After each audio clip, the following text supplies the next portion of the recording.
Hello everyone, I'm Rachel Dickinson with WFIT. Fern Mallis created New York Fashion Week and it changed the game. She is the host of her own series, Fashion Icons with Fern Mallis, that takes place at New York's famed 92nd Street Y. The series includes in-depth interviews with American fashion luminaries. Her book, Fashion Lives, features 19 inspiring interviews from fashion icons with Fern Mallis. Interviewees include everyone from Calvin Klein, Donna Karan to Tom Ford. We are honored to have Fern Mallis here at FIT to talk about her book, Fashion Lives. It's a pleasure to be here with Fern Mallis. It's an honor to have you at FIT today. Thank you, Rachel. I loved reading your book, Fashion Lives. It gives a peek inside the window of the biggest names in fashion, how these people started, who inspired them, how these people became the people that they are today. You've interviewed everyone from Valentino to Oscar de la Renta. How did you narrow it down to 19 interviews? Well, the book started, the series started for a couple of years, and after about 2.5 years, we realized there's enough substance to make a book. So we started with the first people I had in the series. They were actually 21, but 19 made it into the book. And since the book was in production, though, there have been many more interviews. So hopefully at some point we'll start on volume 2. Yes. So, you know, since that book is when I did Mr. Valentino and Victoria Beckham and Leonard Lauder and Iman and Sidney Crawford and Tim Gunn and people like that.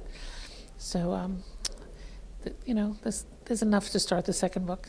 Well, I can't wait to read it. Yeah, I'm glad you read it, and you got the whole gist of it. That's what's important about the book, learning who these people are and how they became who they become, you know, what their real voice is. The book has so many fascinating stories. One that stood out to me was how at the age of 11, Michael Kors had such an entrepreneurial streak. He started his own boutique in the basement of his house and sold his designs to kids in the neighborhood. I mean, it was the first pop-up shop. Well, absolutely. You know, these young designers, you know, they didn't have lemonade stands, but they had their equivalent of it. They were crocheting or making things. Michael also, if you remember in the interview, started a laundry business at the summer camp because he didn't like the way their clothing was coming back from the laundry, and it was too wrinkled. So he and a friend managed to get tissue paper and would fold everything perfectly and fold it with tissue paper and put it between planks of wood in the bunks and press it down so that it all came out nice. You know, Tommy had it like a pop-up store. Many of them had little stores, and they were entrepreneurial. That's part of what a parent or family sees in a young child, that you know that they're going to be successful. Yes. And reading your interviews, I noticed that you have a fascination for astrology. I'm curious, what is your sign? What do you think it is? Aries.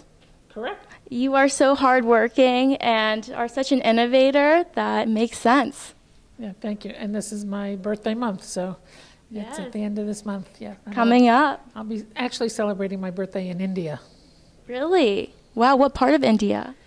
I'm going to be in Mumbai, and I'm actually going to be there doing more of my fashion interviews. I'm doing actually with, if you could believe it or not, Calvin and Donna are coming to India, and I'm interviewing them for a luxury conference in Mumbai. That's amazing. And what pieces of advice do you have for young professionals that seek to become industry leaders? Well, I think you shouldn't quite start out seeking to be an industry leader. I think that evolves, but you know, some of the advice I've always given throughout my career is to people is to be nice, because you're always going to be out there competing against a lot of really tough, crazy people, and at the end of the day, people only want to work with people that they like and who are nice, and that gives you a significant edge, actually. But certainly, depending on what aspect of the industry you want to be in, you know, I mean, here we are at FIT, people want to be designers, they could go into production, they could go into marketing and merchandising. There's all different aspects of being in the fashion industry without just having your name on a label. And I always think that that's really important, that you can be part of an important company and a business and a creative position, and you succeed by working hard, by being a sponge, by listening and just being a citizen of the world, and and not necessarily living on your computer and your iPhone. You got to get away from that. You have to get away from that and talk to people, not just text them and not use cryptid words and language. Really be a citizen of the world. Exactly. I think the old-fashioned way is the best way.